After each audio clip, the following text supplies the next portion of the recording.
नमस्कार, मैं सौम्या मिश्रा और आप देख रहे हैं आर हिंदुस्तान टीवी न्यूज। रुक करेंगे आज की कुछ अहम खबरों की ओर। पंजाब में इस बार चुनावी पक्षमें अलग नजर आ रहा है। पहली बार 4 राजनीतिक पार्टियां सीधे सीधे आमने सामने चुनाव में जिक्र पैदा कर रही हैं। किसान संगठन भी सक्रिय, राजनीतिक दलों में प्रत्याशी में ज्यादा से पुलिस प्रशासन को चुनौती बढ़कर दी जा रही है। पाकिस्तान में लगभग 550 किलोमीटर की सीमा पर राज्य का माहौल रखने वाले रोकने के लिए बीएसएफ के जवान मुस्तैद ने एक राज्य के भीतर कानूनी व्यवस्था बनाए रखने में पंजाब पुलिस को पसीने छूट गए। इस पर सबसे बड़ी चुनौती प्रत्याशियों की सुरक्षा को लेकर आ रही है। वहीं कुछ किसान संगठनों की ओर से अब तक भाजपा प्रत्याशी का एक भी विरोध किया जा सकता है, लेकिन अभी तक आम आदमी पार्टी के प्रत्याशियों का विरोध भी शुरू हो गया है। रुक करेंगे अगली खबर का।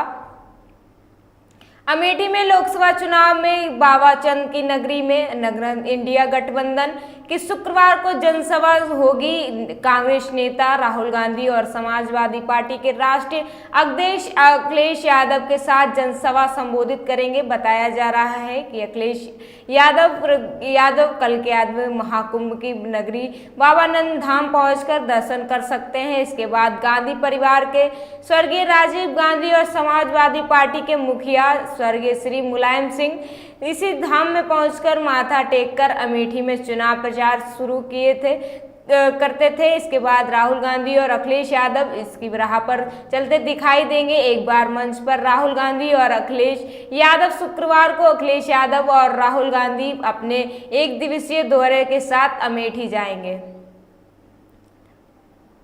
रुक करेंगे अगली खबर का। प्रधानमंत्री नरेंद्र मोदी यूपी बाराबंकी जनसभा को संबोधित करते हुए विपक्ष पर जमकर हमला बोला। पीएम मोदी ने कहा है, एक तरफ देश हित के लिए समर्पित भाजपा एनडीए गठबंधन है, तो वहीं दूसरी तरफ देश के अधिकता पैदा करने के लिए ईडी गठबंधन पैदा में जैसे तैसे चुनाव आगे बढ़ रहा है। ईडी वाले ताश के पत्तों की तरह बिखरने शुरू हो गए हैं।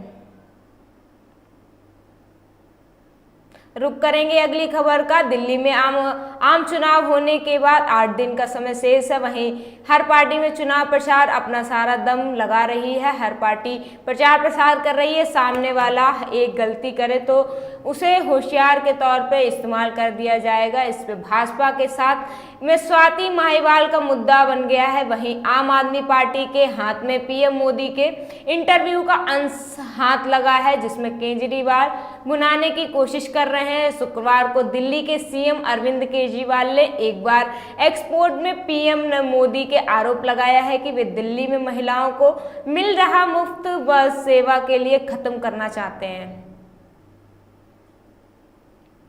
रुक करेंगे अगली खबर का। लोकसभा चुनाव में भाजपा अब की बार 400 पार के नारे में उतरी है, लेकिन अब तक केंद्रीय मंत्री गृह मंत्री अमित शाह पूछा गया है, अगर भाजपा बहुमत का आंकड़ा नहीं जुटा तो पार्टी का ऐलान नहीं होगा। इससे उन्होंने दिलचस्प जवाब दिया। इसके अलावा उन्होंने बहुमत का दुरुपयोग पर सवाल का भी जवाब दिया। भाजपा ने इस लोकसभा चुनाव में अब की बार 400 पार के नारे के साथ उतरी और वही पूरी तरह से जीत को लेकर अस्वस्थ नजर आ रही है। प्रधानमंत्री नरेंद्र मोदी ने को लेकर तमाम बड़े एनडीए ने 400 पार से ज्यादा अकेले भाजपा की 370 सीट आने का दावा कर रहे हैं। ऐसे में केंद्रीय मंत्री गृह मंत्री अमित शाह अब की बार भाजपा बहुमत का आंकड़ा नहीं जुटा पाती है तो प्लान बी क्या होगा, इसमें उन्होंने काफी दिलचस्प जवाब दिया।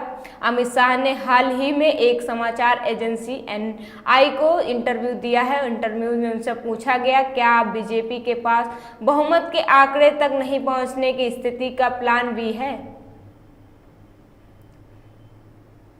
रुक करेंगे अगली खबर का। लोकसभा चुनाव 2024 प्रधानमंत्री नरेंद्र मोदी के नेतृत्व में एनडीए सरकार के सामने विपक्ष का इंडिया गठबंधन, हालांकि इस पर अलायंस में लगने के लिए सुबह लिखे जाने के लिए तय नहीं हो पाया है और कौन जड़कोल के लिए पीएम के पद का चेहरा होगा। आइए जानते हैं कि हाल ही में एक समाजवादी पार्टी के सपा अध्यक्ष अखिलेश यादव ने इस बारे में पूछा गया तो उन्होंने क्या कहा। पूर्व मुख्यमंत्री गुरुवार 16 मई 2024 को इंडिया दौरा पर गठबंधन पीएम फेस के लिए सवाल हुआ तो उन्होंने इंटरव्यू में पूछे जाने वाले समाजवादी प्रधानमंत्री के लिए उम्मीदवार कौन होगा, इंडिया गठबंधन में कौन होगा, सपा अध्यक्ष में जवाब दिया है तो बहुत सारे चेहरे होंगे, ऐसे में कोई भी बन सकता है।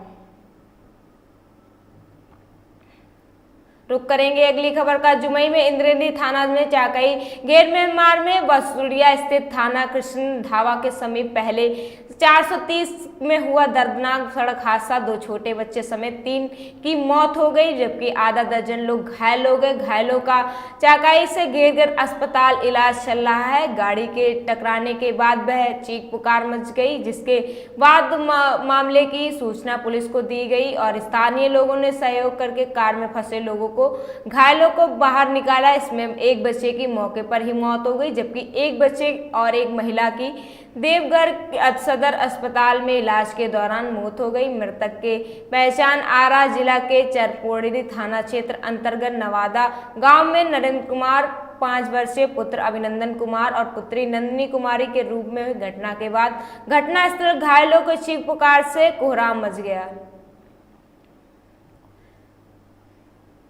रुक करेंगे अगली खबर का। लोकसभा चुनाव के बीच जौनपुर में सांसद धनंजय सिंह इन दिनों सुर्खियों में है। उन्होंने नाटकीय घटनाक्रम के लिए पत्नी सिगराज थ्रेडी के लिए बहुजन समाजवादी पार्टी के टिकट कट गया है। इसके बाद उन्होंने भारतीय जनता पार्टी को लेकर समर्थन देने के प्लान दिया है। माना जाता है कि उनकी पत्नी जल्द ही भाजपा में शामिल हो सकती हैं। जौनपुर में अचानक बदले जाने वाले सियासी घटनाक्रम में बाद आरोप लग रहे हैं कि धनंजय सिंह डर क्यों गए हैं। इस पर तमाम बातों पर धनंजय सिंह ने खुल के बात की। एक टीवी चैनल में सभागार में धनंजय सिंह का सपा, बसपा और बीजेपी सरकार में उन्होंने बात ही बताया है कि इस तरह हो रहे हमेशा सत्ता विरोध में रहे हैं। उन्होंने कहा है उसके खिलाफ लड़ा हूं। धनंजय सिंह ने कहा है लोकतंत्र डरने जैसी कोई बात नहीं है। विपक्ष को लेकर इस तरह की बातें कर रहे हैं जो हमारे आधार और जनाधार का पता होना चाहिए। इसमें आपने सपा और बसपा दोनों की जमानत जब्त हो सकती है। उन्होंने दावा किया है कि अगर वो चुनाव लड़ते हैं तो बीजेपी भी हार जाती है और ऊपर दर्ज मुकदमे के लिए कहा है उन्हें जनता के लिए लड़ेंगे तो मुकदमे भी होंगे। कुछ दिनों में पहले सीएम अरविंद केजरीवाल ने दावा किया था कि अगले साल पीएम मोदी रिटायर हो जाएंगे और अमित शाह प्रधानमंत्री बनेंगे। सीएम केजरीवाल ने इस दावे पर राजनाथ सिंह ने जवाब दिया। राजनाथ सिंह ने कहा है, मैं कहना चाहता हूं कि 2024 में नरेंद्र मोदी भारत के प्रधानमंत्री बनेंगे। 2029 तक वे भारत के प्रधानमंत्री बने रहेंगे। पीएम नरेंद्र मोदी रिटायरमेंट को लेकर कुछ दिनों पहले दिल्ली के सीएम अरविंद केजरीवाल ने टिप्पणी की थी। उन्होंने कहा था कि 1 साल के बाद नरेंद्र मोदी प्रधानमंत्री पद से इस्तीफा देंगे, अमित शाह को पीएम बना दिया जाएगा। सीएम केजरीवाल के दावे पर भाजपा नेता लगातार जवाब दे रहे हैं। आज 17 मई केंद्रीय मंत्री राजनाथ सिंह सीएम केजरीवाल के दावे को जवाब देते हुए कहा, मेरी बात आप सुन लीजिए। भारतीय जनता पार्टी एक वरिष्ठ नेता होने के कारण मैं कहना चाहता हूं कि 2024 में भी वो भारत प्रधानमंत्री बनेंगे। 2019 तक भारत के प्रधानमंत्री बने रहेंगे।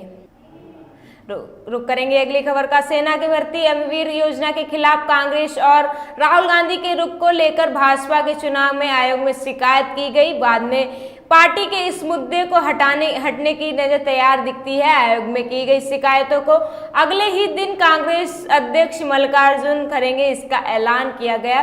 पार्टी सत्ता में आई 2004 के लिए अग्निवीर योजना के बंद नियमित की गई पुरानी प्रक्रियाओं को बहाल करेगी। उन्होंने कहा है कि अब देशभक्ति का माहौल है, अब केवल 4 साल ही रहेगा। अग्निवीर भर्ती योजना के पद में उन्होंने भर्तियां पुरानी की हैं, बहाल कांग्रेस ने चुनावी वादा किया है और इसलिए उन्होंने आलोचना करते हुए राहुल गांधी के उत्तर प्रदेश सरकार में चुनावी जनसभा के लिए योजना बनाई है। सेना के 2 खेमों में बांट रही है जिसे खत्म किया जाएगा।